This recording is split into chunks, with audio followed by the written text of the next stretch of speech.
You're listening to an Airwave Media podcast. Recorded in Chicago, Illinois, with your hosts, Ken, Matt, Neil, and Jeff. This is Triviality. Hello and welcome to Triviality, the game where a lack of seriousness meets a little bit of knowledge. Back in the studio with my good friend Jeff. Hey, how's it going, Ken? Good. And we have some great guests today. But first, I've got a bone to pick. Okay. Not with you. Oh, you could. It's how it's fair game. I'm gradually descending into being an old grumpy man. Yes. Well, the shit I've been on recently is that I hate it when the delivery people ring my doorbell. Yeah. Because I don't get the deliveries, right? I'm in a condo building. Sure. I don't really order from Amazon. Right. So someone is ringing your doorbell to gain access to the building. Right. And you're the only one who answers. I'm number one, so they just ring all the bells, yeah. Somebody rang my bell at 6 a.m. today. Yeah. 6 a.m. That's unacceptable. So what time is acceptable to ring your bell even though you're not getting a package? Never. But 6 a.m. is definitely unacceptable. That's all I know. Isn't that crazy, though? I feel like you should at least abide by, like, construction hours, where it's like you can't, 8 a.m. What? Yeah. One of these people one time rang my bell, and they went, meh, meh, meh, meh, meh, meh, meh, meh, meh, meh, meh, and they kept hitting it. I go, would you stop? This is it for me. I don't care. I was like, could you stop? It's not even for me. Stop. Why would you ring my bell like that? What is wrong with you? Anyways. I'm turning into they got, you know why? Because they got to get the delivery done fast, so they'll do whatever it takes. I'm turning into a sans racism Clint Eastwood from Gran Torino. Oh, that's good. Yeah. I'm glad it's sans racism. Yes. But like I said, we got a great game today. First of all, our host who's come in with a lot of great questions, Scott Brill. Welcome back to the show. Well, thank you very much. And as we were talking about time earlier, that's 6 o'clock is way too early for anything in any that's crazy, right? Universe. Totally crazy.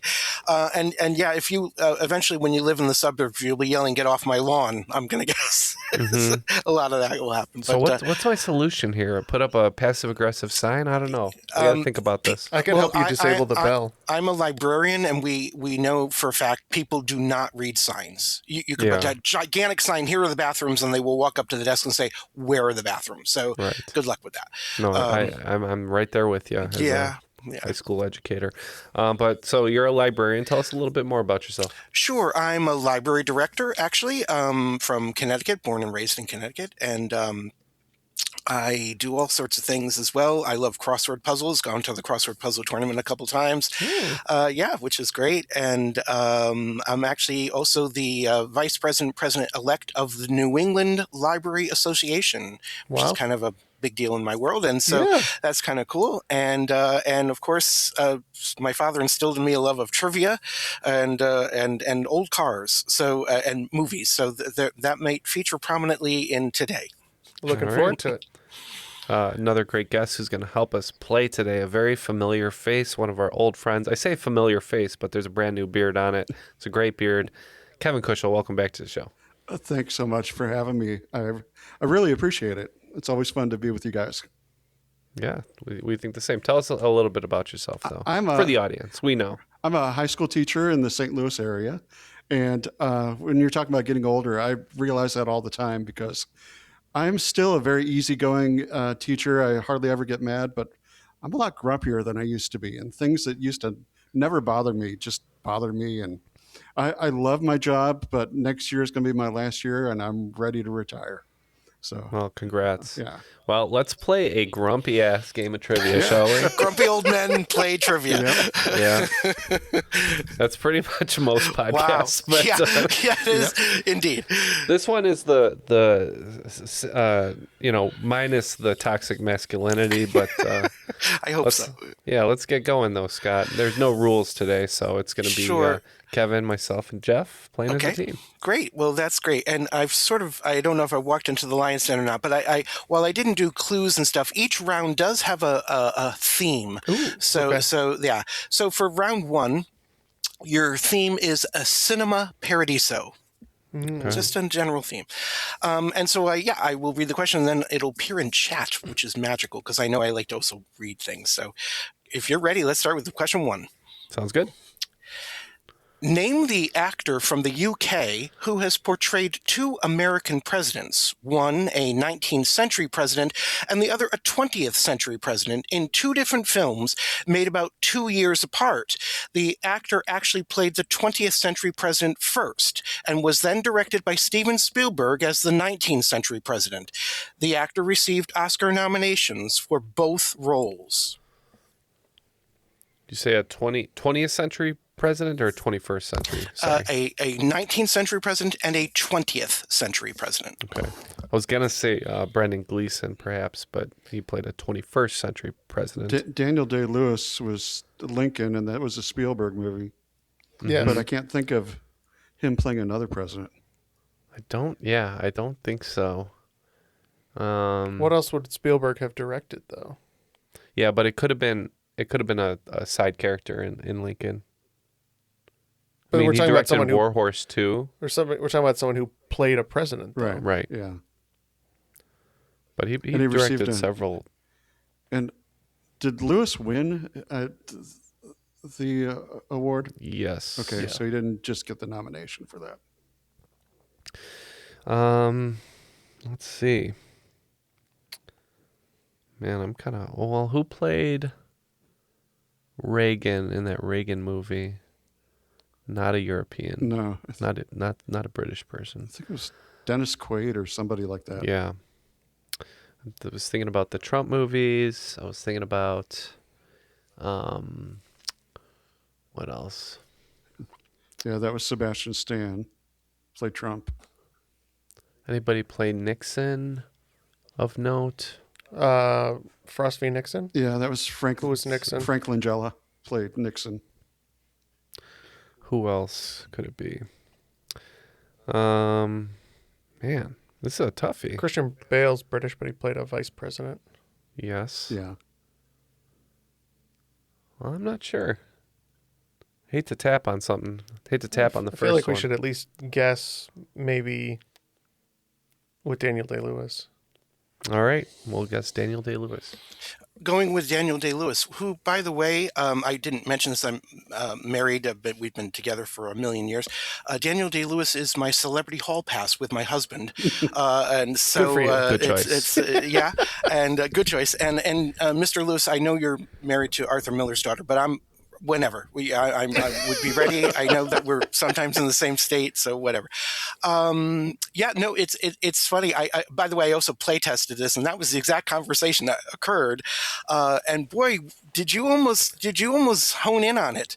The 20th century president that this actor played was indeed Richard Nixon. In the movie Nixon by Oliver Stone, and 1995, and 2 years later, in Amistad, directed by Steven Spielberg, Anthony Hopkins played John Quincy Adams. So the answer is the Welsh actor Anthony Hopkins. Well done. That's right. I knew when I threw the Steven Spielberg in there, I was going to lead you down this little path, and that was exciting that you went there. Well, look, if Neil was here, wasn't he thinking might have about bailed Amistad. us out. Neil, I was afraid Neil was going to be with us, and I was like, this whole round is just going to be this, that. I don't know where I got Frank Langella from. I think he's somehow... Frank Langella indeed played Nixon in Frost Nixon, the movie Frost Nixon, which is a marvelous play as well, and he played it in New York as well. He's marvelous, and was Martin Sheen, I want to say. No, not Martin Sheen. Nope, that's wrong. No, not Martin Sheen. The guy who played David Frost in a movie. I just can't think of his name. He's also in the Twilight movies, and I can't think of his name. Anyway, so let's move on to the... Michael Sheen. Michael Sheen. I knew there was a Sheen involved. So question 2, here we go. In the 1997 romantic comedy Notting Hill, Hugh Grant plays William Thacker, a travel bookshop owner who meets and falls in love with a famous movie star, Anna Scott, played by Julia Roberts. On their first date, William takes Anna to a low-key birthday party for his sister hosted by friends. When one of the friends at the party, played by Hugh Bonneville in a pre-Downton Abbey role, does not recognize Anna as a famous star and blithely asks her what she made in her last film, Anna replies, "With what amount?" which was actually Julia Roberts' real salary figure for Notting Hill. Well, I quite don't watch films, so that's my best Hugh Grant in Notting Hill. That was excellent. I almost thought Hugh Grant was in the room with us for a minute. Careful, Hugh Grant might be in the room. He might be. I mean, he is a grumpy old man as well. So he is now. And unfortunately, he's a magic card. From the Dungeons and Dragons movie, They Nice. did a crossover where he was, yeah. He was a magic card. Well, 2 million. It's at least $1 million. I've never seen the movie, so I really have nothing I can add that would help. 2 million. You like that? For a 90s star, that seems reasonable. That seems like for a high salary. We'll say 2 million. 2 million. We have to up that a little bit. It's 15 million. Oh, wow. 15 million. Yep, Julia Roberts Good was job, hot at this Julia. time. In 1997, she was hot. And then in Erin Brockovich, she would be the first woman to 20 million for Erin Brockovich. And so she led the way. But 15 million, and that's what she replies to. Who this actor thinks, a friend of the party thinks like she acts in like community theater plays. Sure. And she says, "What did you make in your last movie?" And she says, 15 million. He almost faints dead away. And so that's right, 15 million. Okay. Taking somebody on a first date to your sister's birthday party is a mad play as well. Is also a mad play. Well, she wanted to make it so it was a very casual first date because she is Meeting the Julia family? Roberts, meeting Meeting his the sister, family. right, and his friends. Yeah, that's right. Okay, so wow, 2 down. I was not expecting that right now. Okay, number 3. Recalling the opening line said by her film character, what were the first 2 words spoken by Barbra Streisand at the 1969 Academy Awards after winning and being handed her Oscar for Best Actress for a role as Fanny Bryce in Funny Girl? I think I know this one. Yeah, go ahead and take it I away. think it's Hello, Gorgeous. Yes, Oh yeah, yes, she yes, says yes, it to the yes. statue. Yeah. Yeah. I've never seen the Wonderful. movie, but Very I well- know she says very well it. sorted. Yeah. I like it. Going with that. Hello, gorgeous. That's right. It's the first line in the movie. She looks at a mirror and sees herself and says that. And she did. She says it directly to her Academy Award. Great get there, Kevin. Thanks. Kevin, that's excellent. Appreciate it. By the way, my husband's name is Kevin, by the way. Okay. Okay. Wow. That was a quick work done with Barbra Streisand there. Very good. Okay. Question 4. For the first and only time in Oscar history, there was a tie in the Best Actress category at the 1969 Academy Awards with Barbra Streisand and another actress, who also won the Academy Award for Best Actress in 1969. Hint, this was not her first Oscar, and she would win another one more than a decade later. Man, it's almost like I just looked this up after there was a tie in the latest Oscars. And Oh, there yet- was? Yeah, There was. but it was in like it was in the Like a short- documentary or short something. form. Yeah. Short form something. short yeah. film. Yeah. So, but to see a tie was pretty interesting. And then I looked up the history of ties in the Oscars and probably read this, but no, I can't remember. Does anybody else remember? Me too. I know that I feel like I've at least skimmed it, but I can't remember it. So let's just pick a actor of that sort of era. Who are we? Who would are we have won thinking? another, again, a decade later? I'm trying to think of like late 70s, early 80s. Diane Best. Keaton? Could be. I don't think that was it, but Did she win a Best Actress, or was it Best Supporting a decade later? Scott. Too much information. Okay. It was not her first Oscar, and she would win another one more than a decade later. Okay. Okay. Because I so into used the to 80s. have that list memorized, but I haven't looked at it in a long time. yeah. The- And I'm not good with like legacy Oscar type information. Maybe Liza Minnelli or What was the other 69 film? Do we know? No. No. Hmm. Should we say Diane Keaton? Just as a guess? It's reasonable. Yeah. It's a good guess. We'll say that. Well, this is probably a piece of trivia you should put in your heads. There is only one person who has won the Best Actress Oscar 4 times. Hmm. She did it in the 1930s I with almost Morning said her. Glory. Yeah. Shoot. And then she won for The Lion in Winter in 1969, and it is Katharine Hepburn. It would be more than a decade later that she would win for On Golden Pond in 1981.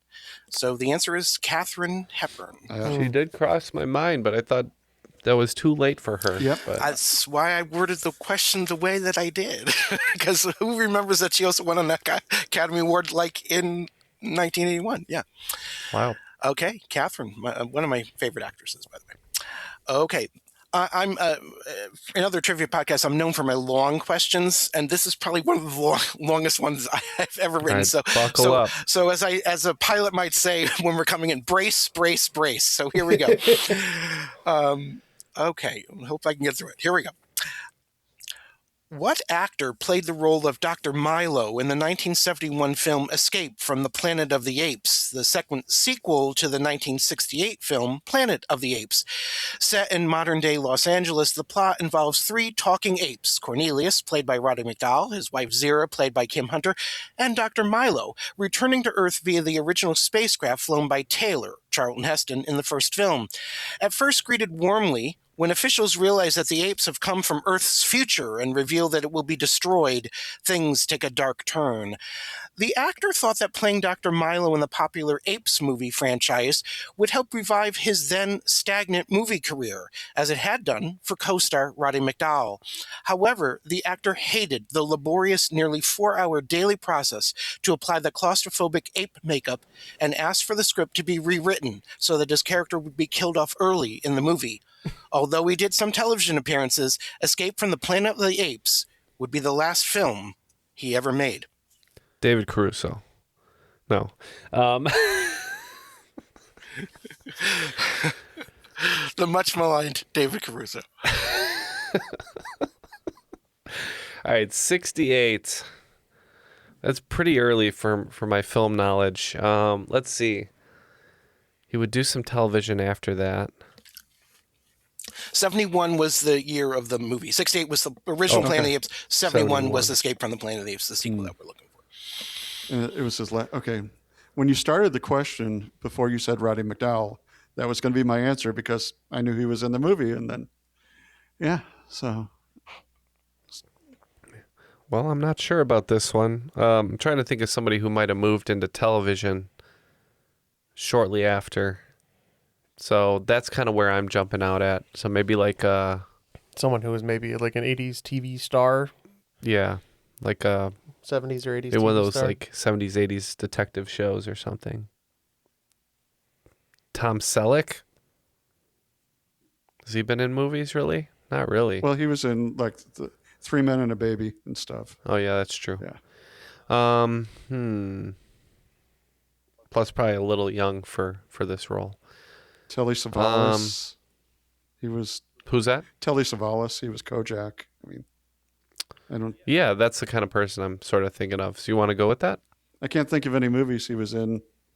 You know, in the 70s. That might be a good thing. It's all I've got. Should we go with that? I like it. Let's go with it. Telly Savalas, who indeed was Kojak, and did also make movies and was in a very famous Twilight Zone episode, by the way. No. Shocking. Let's talk about Telly Savalas for half an hour. It's an actor who sadly is kind of a little bit forgotten today, but he was a marvelous actor. Sal Mineo. Oh, He was in Rebel Without a Cause, and he was also in Giant, and he did other movies throughout the 60s. But by 1969, his career had died, and not many people remember this either. He was stabbed to death outside of his apartment in West Hollywood. coming out of a rehearsal from a play. And in 1976, he was only 37 years old when he was killed. But he was a marvelous actor and was trying to make a comeback in the 70s. And it's funny that you mentioned detective shows. One of the things he appeared on was an episode of Columbo. All right, Yeah. so we were sniffing it. You were sniffing around there. Yeah, absolutely. Well, after 5 questions here, we got 1 right, so we're 1 for 5 for 10 points. But I'm loving this. Yeah. I'm Oh, loving good. I'm learning a lot. We're thinking hard about these. So we go from probably my longest question to a pretty short question. Okay, we're going to go back in time now. In the 1944 film National Velvet, starring Elizabeth Taylor, who or what is National Velvet? I think it's a horse. But Yeah, it sounds like a racehorse name, doesn't it? So we're going to go with Horsey. You're going to go with the horse, the racehorse. This is a wonderful movie. It is about Elizabeth Taylor, who falls in love and loves horses and runs them, and runs a horse in the Grand National. The horse is named Pie. She is National Velvet. Her name is Velvet Brown. Elizabeth Taylor's character is National Velvet. Most people mistake this and think that it is indeed the name of the horse. The horse was named Pie, short for piebald, which is the coloring of the horse. So there you go. It's Elizabeth Taylor's character is National Velvet. So, okay. So here we go. In the 1975 film 3 Days of the Condor, starring Robert Redford, who or what is the Condor? I was thinking some kind of like vehicle or something. I think it's a plane. I think I've seen this one. Okay. I don't have anything to add. Let's say a plane. An airplane, a plane. 3 Days of the Condor is actually a spy film. It's he is Robert Redford's a CIA agent who actually works in a small place in New York where they just kind of read books and kind of look things. They're not really spies. When he comes back from lunch, everyone is dead. They've all been assassinated in his little tiny nothing office. He has to call in to Langley, and he has to identify himself. He is Condor. Condor is his CIA code name. Damn it, fell for it again. Yeah, you did. And it's he runs for 3 days. He runs outside of the CIA for 3 days, so it's 3 days of the Condor. He is the Condor. Yeah. Okay. All right. Okay. I'm going to make a Give us one more, I dare prediction you. for the next one. Oh, get ready. In the 1994 film The Adventures of Priscilla, Queen of the Desert, starring Terrence Stamp and Guy Pearce, who or what is Priscilla, Queen of the Desert? I love that you haven't asked seen him this to one. bring it out, and he did. I'm a nut. I haven't seen this one. I know I should. I know it's supposed to be great. Yeah. And excellent cast, too. I love Terrence Stamp. Terrence Stamp is marvelous in this movie. And Hugo Weaving, right? Hugo Weaving. That's exactly correct. Yep. Yep. Wow. It's a crazy cast. Is it... I don't know how to go this one. Should we hang in there and let it ride, or Sure. I mean, Are you saying that Priscilla is Priscilla, who's queen of the... yeah? or Is it Terrence Stamp? I was thinking, for some reason, I thought it was like the name of their van. I thought they went through the desert in a van, but I don't want to change and just say that instead. But he, I don't trust Scott one bit. Do you think it's the van I think or the vehicle? the vehicle that they go through the desert, but yeah, but I've never seen the movie, and so Same. yeah. Let's say it's the vehicle, and if we're wrong, I'm gonna retire right now. You were you were right on Terrence Stamp, man. Right there. Good for you for changing. Priscilla is the name of the used tour bus that the main characters drive from Sydney across Australia to get to Alice Springs. They christened the big tour bus that they drive. It is the tour bus, so I'll give you that. It was the vehicle that they drive across country. That's right. They call it Priscilla, Queen of the Desert. Fool me once, shame on you. Fool me twice, shame on me. Fool me 3 times. Not going to happen today. Can't get fooled again. It can't, and it certainly can't happen a 4th time. In the 2012 film Argo, starring and directed by Ben Affleck, who or what is Argo?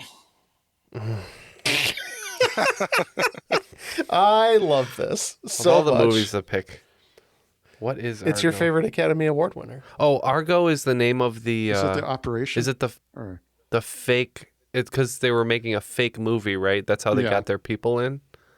So maybe Argo is the name of the fake script. I've even seen this movie, but it only once, and probably 14 years ago. Let's say that Argo's the fake movie that they were making.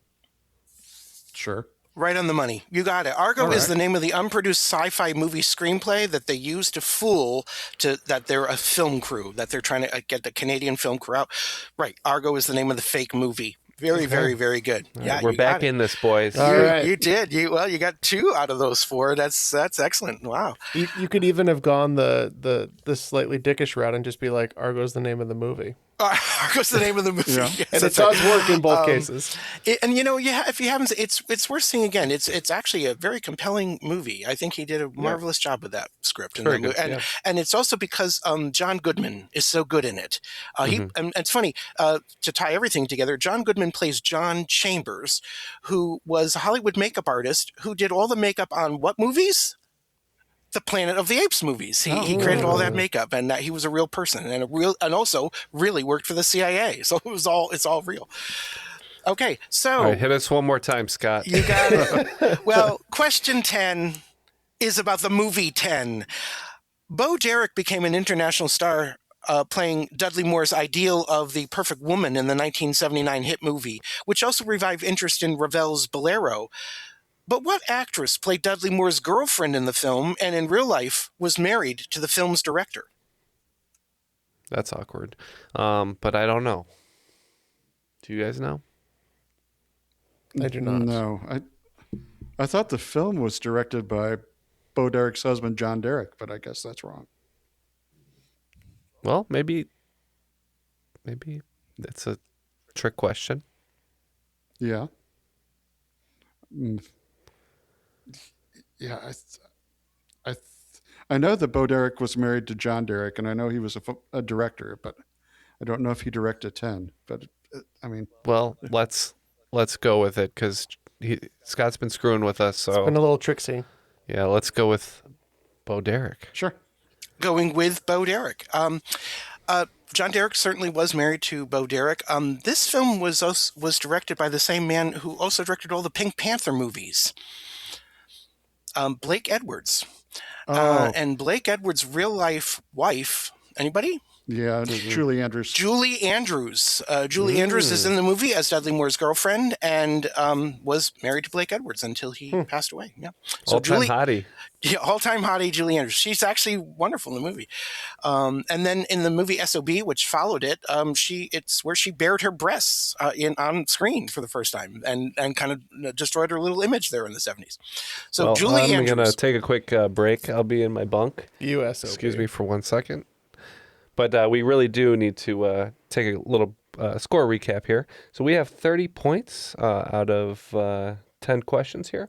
So we picked up a little pace in the second half, but it's been a tough but fun to think about trivia games so far. Before we move on, once again, I want to ask everybody to join us over on Patreon. Go to patreon.com/trivialitypodcast and sign up for $5 a month. You can get the ad-free episodes as well as unlocking all of that bonus content. That is weekly bonus episodes, and you'll unlock the entire backlog. It's probably like 100 hours of listening at this point. So if you run out of stuff to listen to, it's a great place to look. It's pretty affordable, and it helps us out a great deal. Couldn't do it without our Patreon supporters. And now for a short break. We'll be right back. This episode is brought to you by Prime. What if you had one more chance with the one that got away? Sam, you came home. Based on the best-selling novel from Carly Fortune. Every Year After follows childhood friends Sam and Percy as they reunite in the dreamy, nostalgic lakeside town of Barry's Bay. Love can be hard to find. So if you're lucky enough to find that person, never let go. A second chance at first love. Every year after. Streaming June 10th, only on Prime.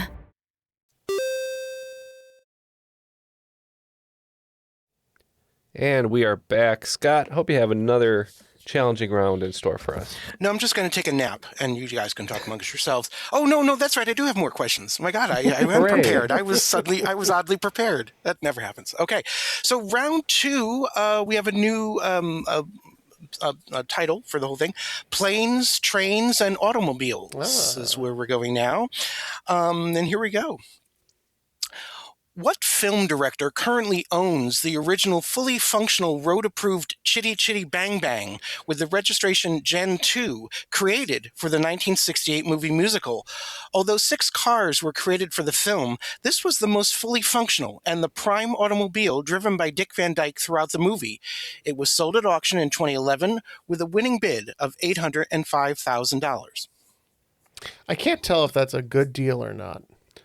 Just for a movie prop. I will let you know because it really won't spoil the answer. The estimate at the auction was $1.2 million, and it did not reach it. So did you say the winner of the auction was a director? Yeah, I don't know if you can see it in chat, but it's all there in chat. Yes. What film director currently owns Chitty Chitty Bang Bang? This seems like the kind of thing that maybe Steven Spielberg or Scorsese would own. I'm leaning Spielberg, though. I could see that. Definitely.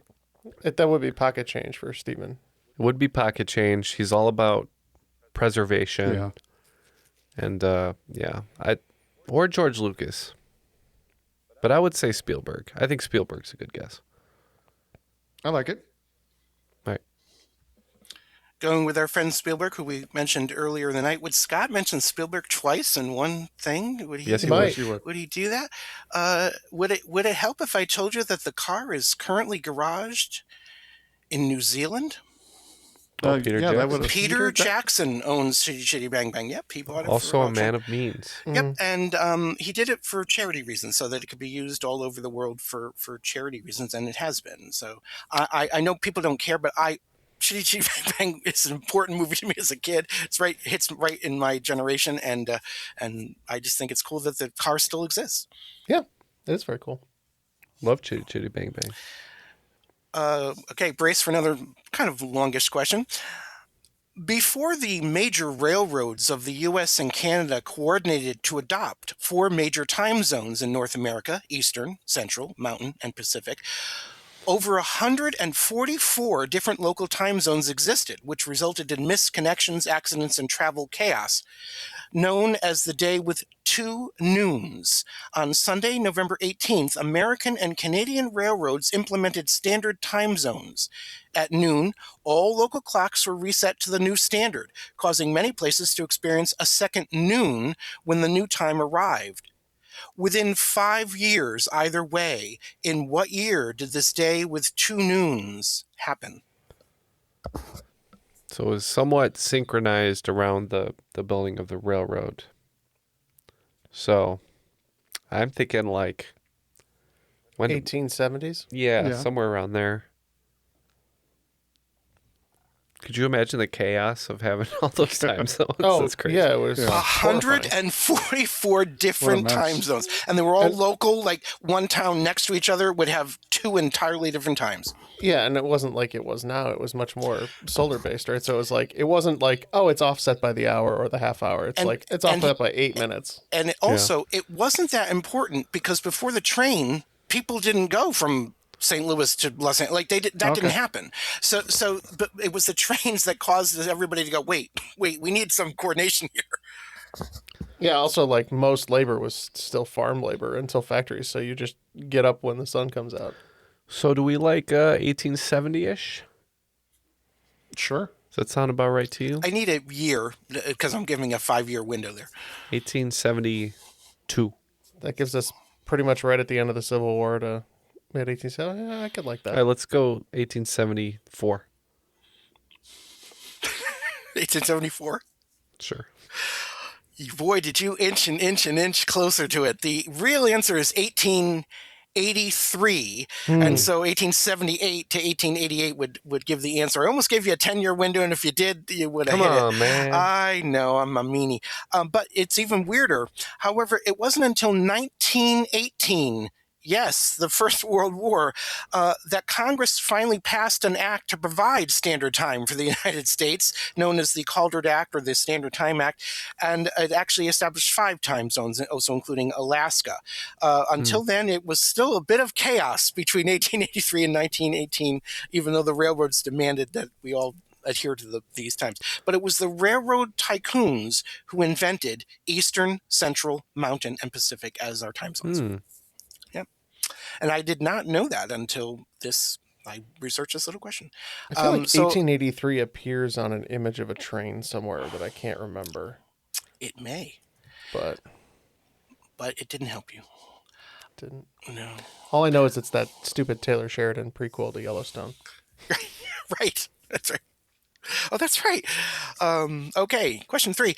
Although the 1980 movie Airplane is a comic send-up of airport-centric disaster movies of the 1970s, what 1957 film starring Dana Andrews and Linda Darnell does the script actually follow, almost scene by scene, including plot, character names, some exact dialogue, and an exclamation point in the title? So it's got to have an exclamation point in the title. I know I've read this before, and I might recognize it like multiple choice, but I can't think of it now. It's probably another single word, right? Yeah. Like emergency. Right. Oh, that sounds good. You like that? Or disaster. I do, or rescue, disaster, something like that. Emergency. I will resonates give you a with me. hint. It's not a one-word title. Okay. I can't plane. Snakes on a plane. I can't. I'm not going to remember. I mean, Man, Neil would be handy to have I know. right now. I thought I Little knew laugh. everything Linda He's a busy Darnell boy. Can you did. phone a friend at all? No? No, he's off monkey fighting right now. Who isn't? I mean, yeah. Yeah, we're not. I don't think we're going to not get going to it. get an answer. Yeah, it's a very long forgotten movie, and as a matter of fact, they paid $2,500 to have the rights to do whatever they wanted with the movie. It was a movie called 0 Hour, and it literally has the same character names and everything, and some of the dialogue, not the stupid dialogue, but some of the dialogue is exactly from the original movie, especially the dialogue that Lloyd Bridges has. It's almost Surely you can't be serious. I think they actually say that in the original movie. So there you go. Okay, so 0 Hour was that. Okay, question 4. Although heavily promoted as a major sporting event and with many athletes already arrived and practicing at the venue, for what specific reason did the 1961 World Figure Skating Championships in Prague not take place? Kevin, Yep. you a big ice skating fan? No, unfortunately not. I am a sports fan, and I know a lot about different things. 1961 in Prague. What could be going on? Was that the time of the Velvet Revolution? Maybe. Could be a weather event. Could be some kind of a ice storm or Yeah, could be. blizzard. Or Does this have to do with planes, trains, and automobiles? oh, okay, yeah. I'm not sure, but Did everyone die in a plane crash? oh, yeah, that could be. Yeah, let's say Yeah. there was a plane disaster involving some of the athletes or the team. It would fit the theme. Is that what we're going with? Yeah, I think so. Sadly, yes. It was an airplane crash of Sabina Flight 548 in Brussels, which killed all 18 members of the United States figure skating team, every single member, as well as 14 of their coaches and parents who were traveling with them. The devastating loss set back U.S. figure skating for almost half a decade until Peggy Fleming training with money from a scholarship that was set up on behalf of the lost athletes, won the only gold medal for the United States at the 1968 Olympics in Grenoble, France. Not just the only medal in figure skating, the only gold medal that the entire United States won at the 1968 Olympics was won by Peggy Fleming, the figure skater. Wow. But yes, I'll give that to you. It was a plane crash that killed the entire United States figure skating team. Wow. And some of them were world champions, and they were the national champions. It was a devastating loss.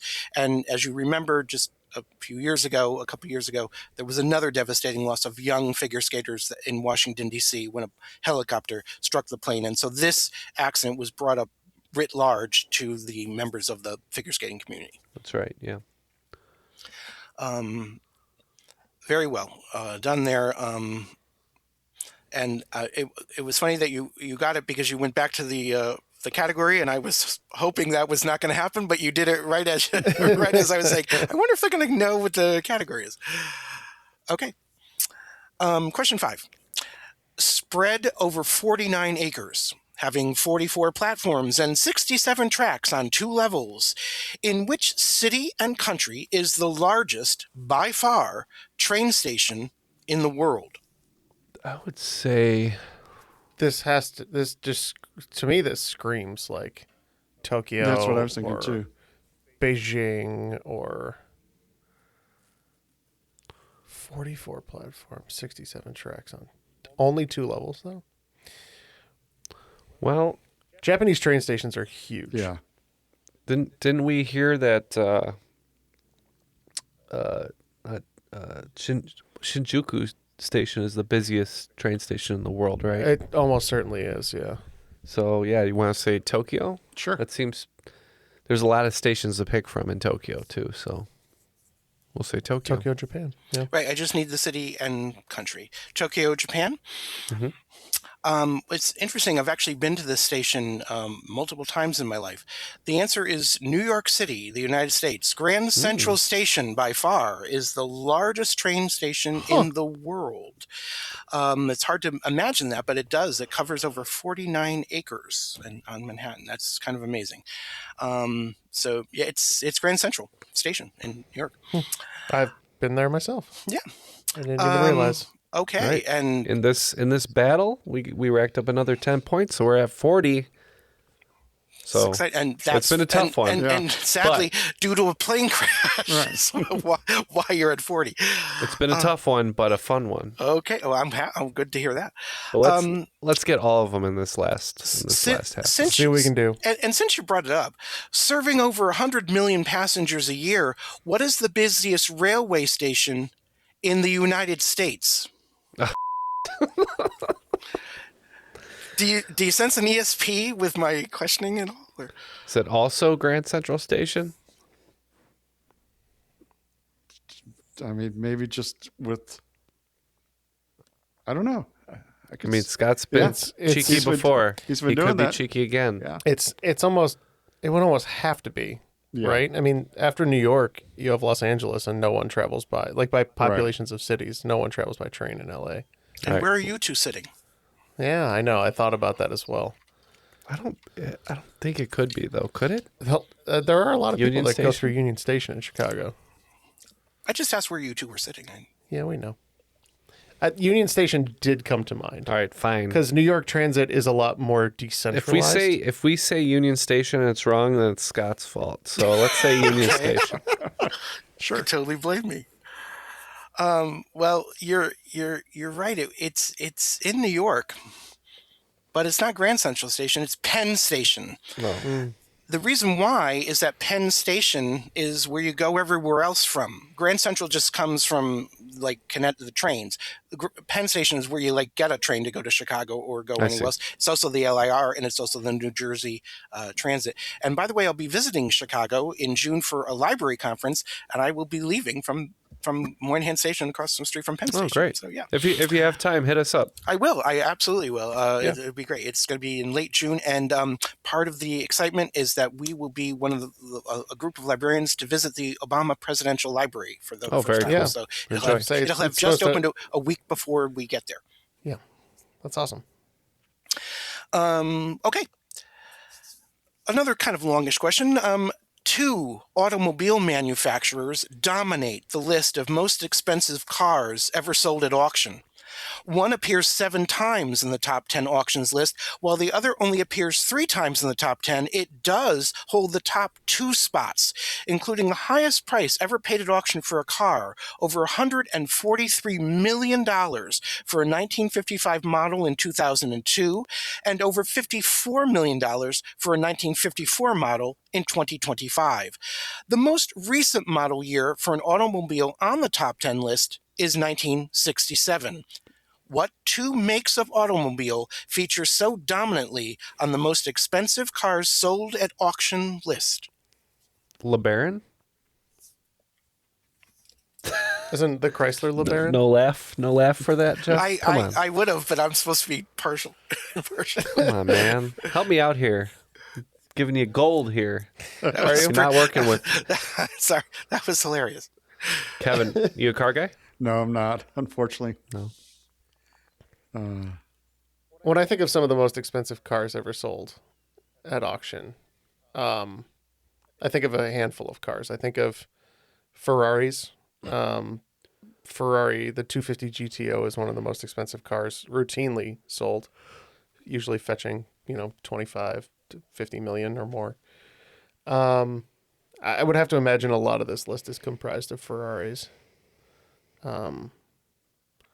You also have, what was the one that I know the guy who owns WeatherTech floor mats paid a crap ton of money for a car not that long ago.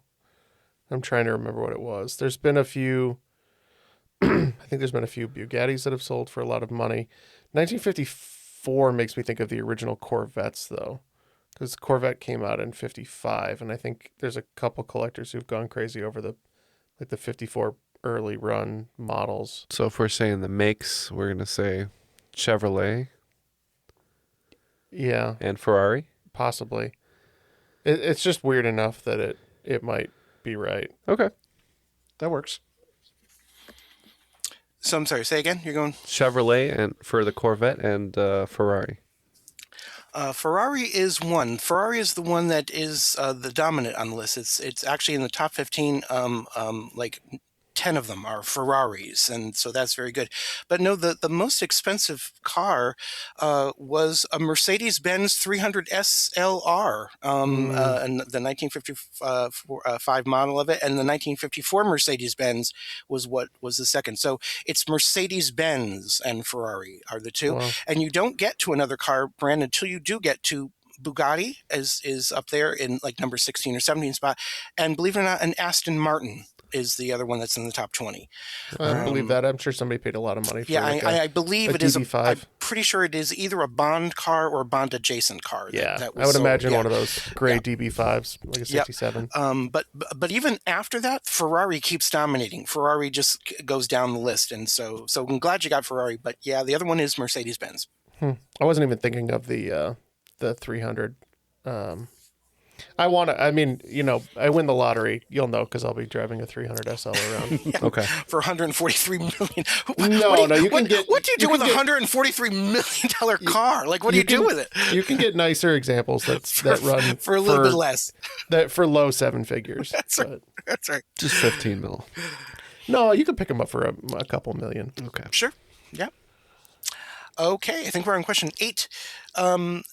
Designed and originally built in the 1960s and flying regular passenger service from 1976 through 2003 with a top speed of over 1,300 miles per hour, the Concorde was owned and operated by what 2 airlines?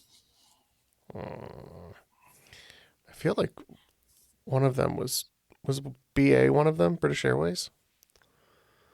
This is not my genre. I feel like London to New York was always the benchmark time for Well, that's true. Concorde, right? So maybe it was one American and one was British. One could have been French too, honestly, because I feel like was Concorde an Airbus product? They're a French company. What do you think, Kevin? I don't have any thoughts about it. So British Airways and what? United? Or American. Were I'm they not around sure. for a while? I mean, American and United have both been around for a long time. So BA and United.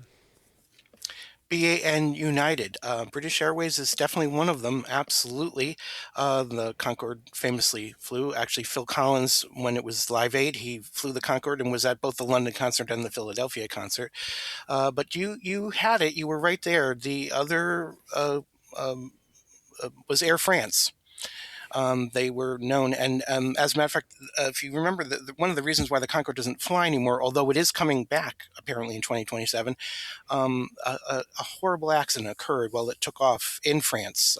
Some pieces of another plane were on the tarmac, and it got caught in the wheel well of the Concorde, and the Concorde crashed to the ground, killing everybody on board as well people on the ground. That happened in 2003, and shortly thereafter, also because it was never cost efficient.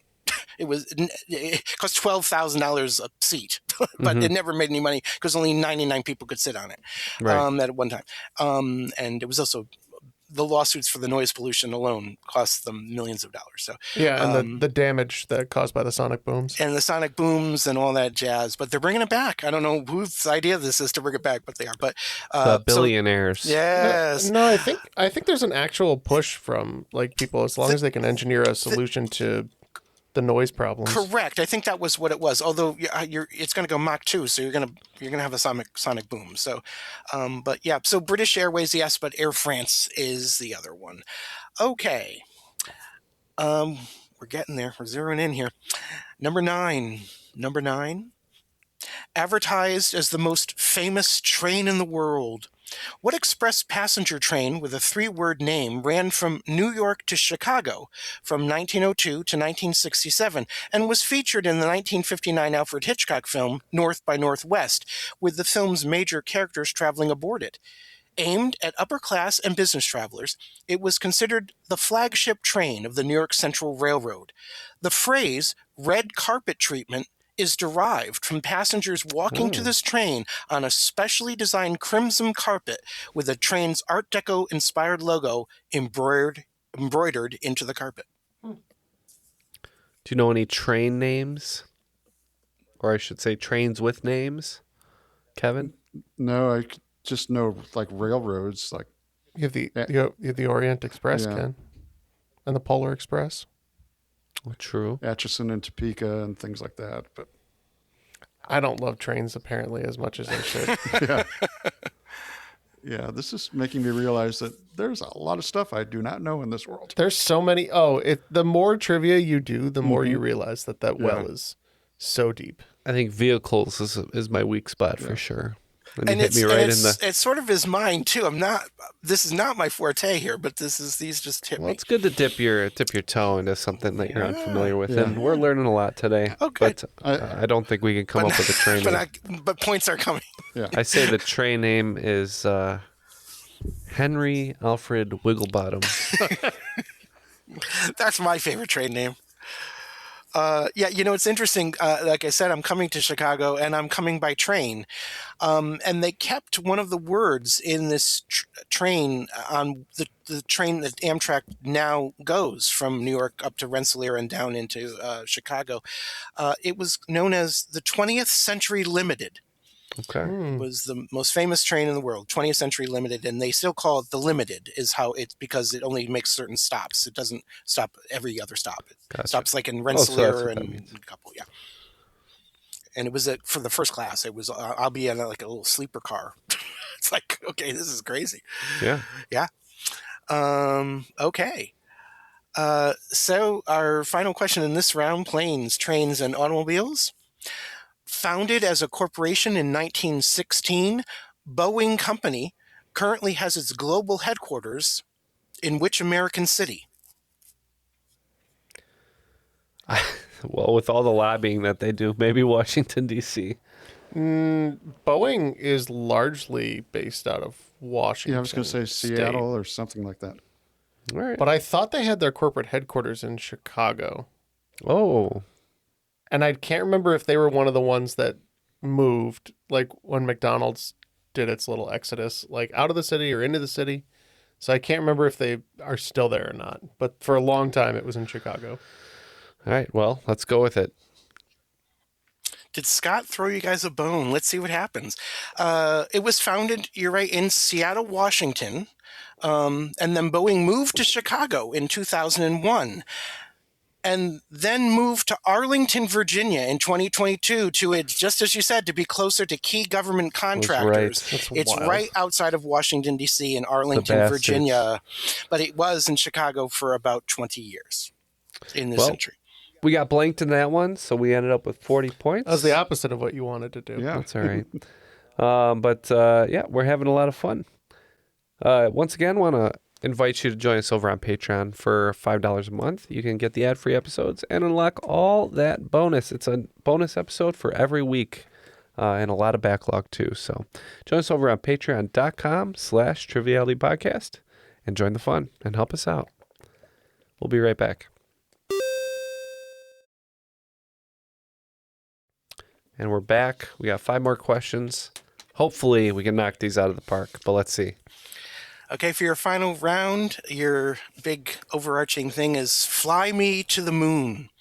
Okay. And we'll have that stuck in our head for the I rest hope I of the get round. to play amongst the stars, Ken. Hope you were paying attention to our recent return to lunar orbital flight, as these final questions all are connected in some way to the mission of the Artemis II, which successfully orbited the moon and returned safely to Earth in April 2026. So here's question 1. Of the 4-person crew, one member, mission specialist Jeremy Hansen, became the first non-U.S. citizen to travel beyond low Earth orbit. From which country does Colonel Hansen hail, making this the first international lunar mission? I believe he was Canadian, right? Very much so. Very much so. Sorry. He was entirely Canadian. He Right. was indeed entirely Canadian. I won't even prolong that. Yep. He is a Royal Canadian Air Force colonel and an astronaut in the Canadian Astronaut Corps. Absolutely. And Canada is right. Okay. Question 2. Before his death in August 2025, which original Apollo astronaut recorded a message for the Artemis II crew? Played on April 6, 2026 for the Artemis II crew as they approached the far side of the moon. The message began, "Welcome to my old neighborhood." Is this Buzz Aldrin? I believe so. Okay. Yeah, Neil. Did he pass? Yeah, I believe so. Yeah. Neil Armstrong passed a while back. I thought this was. Michael Collins? I thought maybe? this was Jim Lovell. Oh, No, original Apollo. Oh well, there Well- was many Apollo missions. yeah, that's true. Yeah, Jim. Well, who passed? Because Jim Lovell was on Apollo 8, the first mission to circumnavigate that, or to go around the moon. Did Jim Lovell just pass? He did, I right? think he did. Yeah. All right, so that sounds like the best answer. Yeah, maybe Buzz. Buzz is still with us. I think so. All right, Okay. good. I'm sorry. Sorry, Buzz. We almost killed Buzz Aldrin in that answer. Very well sussed out. Yes, Jim Lovell, who was aboard Apollo 8, which in 1968 orbited the moon 10 times, testing the equipment and systems in preparation for the moon landing in July of 69.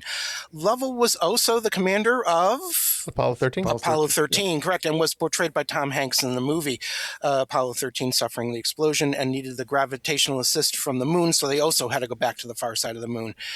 Yes, Jim Lovell, who sadly did pass away, but knew of the Artemis mission, and they, in unison, wanted him to record their wake-up message for the day they were on the far side of the moon. I heard the very recording. I had chills. Yeah, Like- chills, absolute chills. Yep. Okay, very good. Moments after breaking Apollo 13's record for traveling the farthest in space, the astronauts asked permission of NASA to name 2 craters on the far side of the moon. One they named after their capsule, and in a highly emotional moment, the other was named in honor of Commander Reed Weissman's wife, who died of cancer in 2020. What are the 2 names given to these 2 bright and relatively young lunar craters? I can't remember this. I missed this part of it. The name for the wife that's coming to me, which could be totally wrong, but the only name that's jumping out is Rachel Okay. or something like that. I don't remember. I don't know the other one though. So I think unfortunately we have to tap. Do you have to tap? Yeah. They decided to name their capsule Integrity. And that's what Integrity is, one of the lunar craters. And his wife was Carol, with two R's and two L's. And it's one of where the crater is as soon as you flip over, it actually, the sun sometimes hits it and makes it very bright. So and if you remember at all, even if you don't remember the name, they all hugged each other crying because they surprised Commander Weissman that they were going to do that. He did not know. And the other mission specialist is the one who named it, and it was a very touching moment. Some 250,000 miles out in space. Pretty exciting. Yeah. Okay. So question 4. The space mission's namesake, Artemis, was a Greek goddess of hunting, the wilderness, wild animals, and nature, as well as being the twin sister of Apollo. One of the original 7 wonders of the world, the Temple of Artemis existed for hundreds of years before being destroyed by fire.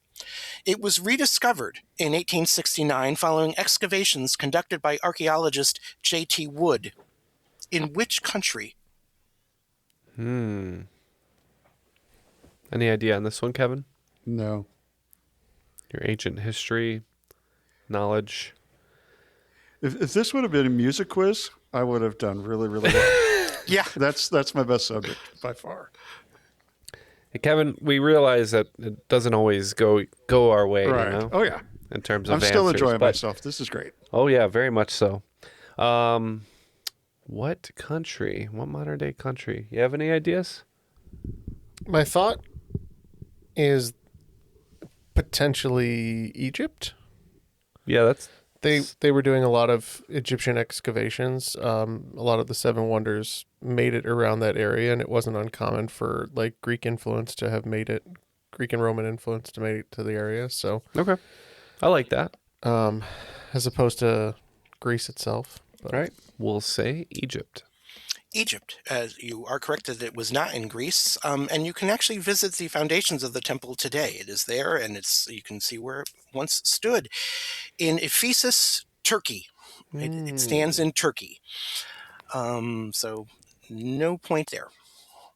When I get my hair transplant, I'll check it out. Okay, that's right. That's right. They're good with that, apparently. When you visit Anatolia. All right, I sadly think this is the final question of our journey together, and I have enjoyed every minute of this. Just let me tell you that before I Oh, same here. tell you. Yeah. Okay. After completing a nearly 10-day journey of 252,756 miles, Artemis II had a successful splashdown on Friday, April 10th, 2026, about 50 to 60 miles off the coast of what American city? I think it was the Pacific, right? It was, yeah. I remember someone did like what was it? One of the astronauts' loved ones did like a cross-country trip from Florida to California to meet them. All right, so we got it narrowed down to California. Was it like San Diego? I don't know. I can't narrow it down anymore. But you'd probably want to go down in warmer waters, I would say. So probably not San Francisco. Yeah, I'm trying to remember. I feel like it's like L.A. or San Diego, somewhere in Southern California. Okay. You go with your hunch, unless Kevin's got an idea. No, I like San Diego. Okay. I like San Diego too. I like saying I've been there. It's nice. The rescue ship, the USS John P. Murtha, is stationed in and came to their aid from San Diego. Absolutely. one. You got it right on the All money. right, and strong. And My strong. uncle was stationed there in the Navy for a while, so Gotcha. it makes sense that they would have sent out a Navy ship. Well, let's get a quick round of applause for ending strong, everybody. All right, or just me. I didn't want to be too loud on the mic. When I requested, Jeff. All right. Well, we finished with 70 points. I'm very proud of us. Had a great time. I hope you did well at home, or at least learned a lot about vehicles and old movies and space. I resent the word old because I was alive for most of those movies. I know usually we give our guests an opportunity to shout out something, and we will let them in a moment, but I would like to shout out something real quick. If you haven't taken the time, go look through the photo gallery that NASA has put up on their website from the Artemis 2 mission. Mm-hmm. I think some of the best photos that have ever been taken in human history exist there. Wow. And I don't say that lightly. There was a photo taken from the dark side of the moon during a solar eclipse that should have never happened because the mission was scrubbed and moved due to weather delays. And so this freak accident of timing allowed for one of the most beautiful things I've ever seen to be captured on digital film, so to speak. And it reminds me of all the wonderful things that we are capable of as a species. And I'm grateful that we've done it.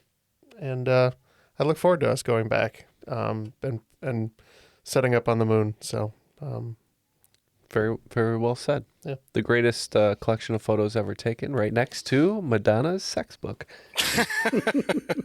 And they really speak to the two beauties of human nature. That's true. Well, Kevin, thank you for joining us. Any final words from you? I just really appreciate the opportunity to hang out with you guys. I learned quite a bit today, and it's always just a great time anytime you guys get together and teach us something. So thanks again. Yeah, love having you too, Kevin. Scott, thank you for bringing the excellent game today.